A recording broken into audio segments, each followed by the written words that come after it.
역사 배경으로 보는 중간사 이야기 지금 시작합니다. 지난 시간에 이어 오늘은 중간사에 대한 정의로 시작하겠습니다. 선지자의 역할을 기억하시나요? 말라기 시대 이후로 선지자가 등장하지 않습니다. 그 시기를 우리는 침묵기라 말하는데 400년의 침묵의 기간을 침묵기라 말합니다. 이 400년은 말라기 선지자 이후 하나님께서 선지자를 보내지 않으신 기간이 400년이란 말입니다. 시간이 흘러 400년의 침묵을 깨고 하나님께서 다시 선지자를 보내시는데 그 사람이 누구냐? 세례 요한입니다. 그래서 세례 요한까지를 우리는 구약시대라 보시면 됩니다. 성경을 읽을 때 역사를 바르게 이해하려면 구약의 연장에서 중간사를 보셔야 하고 중간사의 연장선에서 신약을 이해하셔야 됩니다. 사람들이 중간사를 성경의 공백기라 말하는데 역사에는 공백기가 없습니다. 분명한 것은 선지자가 없는 침묵기에도 하나님은 일하고 계셨죠. 중간사는 당시 세계사를 배경으로 이스라엘 백성들이 어떤 일을 겪게 되는지 이해해야 신약을 바르게 볼 수 있습니다. 자, 그럼 중간사에 어떤 일이 일어났는지 살펴보겠습니다.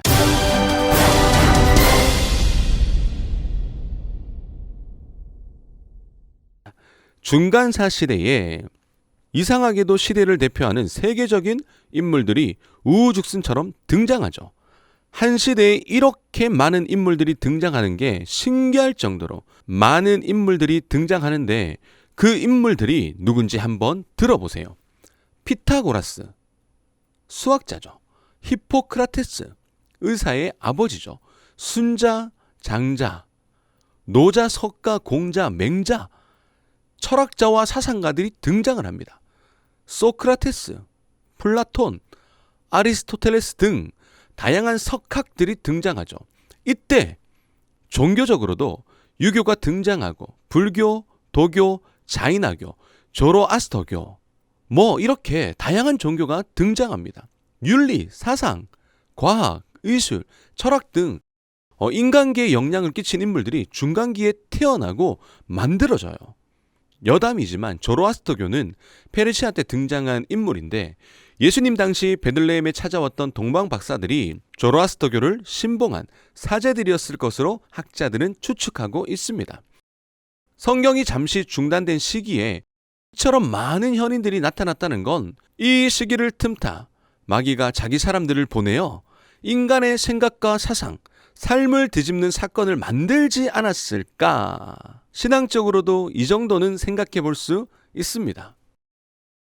역사가 카아가 이런 말을 했습니다. 역사란 어제와 오늘의 대화이다.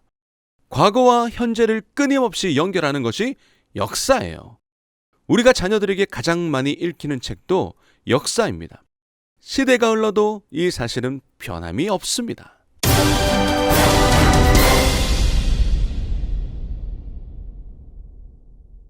우리는 성경을 연대로 살피면서 역사를 보겠습니다. 중간사를 어디서부터 시작해야 될까요? 선지자가 중단된 그곳에서부터 시작해야 될까? 아니면 그보다 이스라엘 역사를 이해하면서 중간기를 가야 할까? 많은 고민을 했습니다. 가장 정확한 중간기의 시작은 이스라엘을 향한 제국들을 살펴보면서 시대적 상황을 보며 중간기로 넘어가야 합니다. 그래서 주전 931년부터 등장하는 제국들을 살펴보면서 역사의 흐름을 이어가겠습니다. 구약 성경에서 주전 931년이 정말 중요해요. 이때 이스라엘의 세 번째 왕이었던 솔로몬이 죽습니다. 솔로몬이 죽고 나서 이스라엘은 혼란기에 들어가게 돼요. 나라가 둘로 갈라지면서 분열 왕국 시대가 도래하는데 유다와 베냐민 지파와 나머지 10개 지파가 갈라집니다. 유다와 베냐민을 중심으로 남유다 왕국이라 부르죠. 나머지 10개 지파는 이스라엘 이름을 그대로 따서 북이스라엘 왕국으로 부릅니다. 그런데 성경을 유심히 보시면 이런 궁금증이 생길 거예요. 이스라엘 백성들이 이전에 땅을 분배받을 때 베냐민, 유다, 시므온 지파가 남쪽에 분배를 받아요. 지도를 보시면 이렇게 세 지파가 남쪽에 위치해 있습니다. 그런데 나라가 분열될 때 시므온 지파가 북이스라엘로 넘어갑니다. 가장 남쪽에 위치한 시므온이 북이스라엘로 넘어간다는 게 이상하지 않나요? 하지만 시므온에 대한 예언이 성경에 기록되어 있습니다. 여호수아 19장 1절인데요. 둘째로 시므온 곧 시므온 자손의 지파를 위하여 그들의 가족대로 제비를 뽑았으니 그들의 기업은 유다 자손의 기업 중에 서라. 그러니까 시므온 지파는 유다에 속해 있었습니다. 시므온과 유다는 레아의 아들인데 두 지파는 가나안 초기의 운명을 같이 했어요.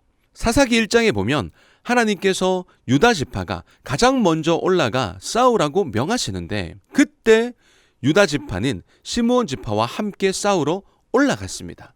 하지만 그들이 갈라지게 될 것을 창세기 49장 야곱이 예언을 하는데 그들이 흩어질 것이라고 말해요. 시므온 지파가 가나안에 들어가기 전 우상 숭배에 가담했죠. 그 결과로 인구가 절반으로 줄어듭니다. 유다 지파의 흡수는 됐지만 정착에 실패하면서 후에는 요단강 동쪽의 에돔 산지로 이주를 해요. 세력이 매우 약해졌습니다. 그래서 시므온이 남유다가 아닌 북이스라엘로 평성된 거예요. 역사 배경으로 보는 중간사 이야기 다음 시간에도 계속됩니다.